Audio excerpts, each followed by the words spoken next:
قرآن نے فرمایا کہ رضی اللہ عنہ و رضوا عنہ، میں رب انہاں تو راضی ہو گیا اور یہ میرے تو راضی ہو گیا۔ یہ تو رب راضی ہو جائے تو اج تک مولوی راضی نہ ہوئے تو سانو کوئی لوڑ نہیں۔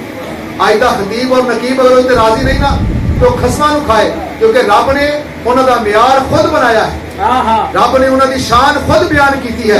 ہر کسی نقیب نو تکلیف ہے، کسی خطیب نو تکلیف ہے تو دا ساڈے کول علاج کوئی نہیں ہے۔ بس اپنا ایمان بچانا۔ جتھے دیکھو کسی صحابی دے خلاف بات ہو رہی ہے، کسی اہل بیت کے خلاف بات ہو رہی ہے، کسی ولی کے خلاف بات ہو رہی ہے، اللہ کا قرآن بھی کہتا ہے جتنے یہو جہاں بات ہوتی ہے اس جگہ چھوڑ کے چلے جاؤ، اس جگہ چھوڑ جاؤ، اس کو محفل نہ سمجھو، اس کو سمجھو اللہ کا عذاب آنے والا ہے۔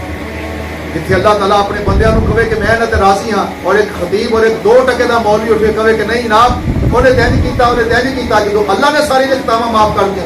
اور یاد رکھو اللہ کا علم ازلی ہے، جو اللہ نے بیان کر دیتا قیامت تک وہ رد و بدل نہیں ہو سکتی۔ لا تبدیل لکلمات اللہ، اللہ کے کلمات، اللہ دیا باتیں بدلدیاں نہیں ہوندیاں۔ اللہ نے اگر قرآن فرمایا تھا رضی اللہ عنہ تو راضی، اللہ راضی ہو گیا نا جی، تو قیامت تک ناراض نہیں ہونا اللہ نے، کیونکہ قرآن قیامت تک لیے۔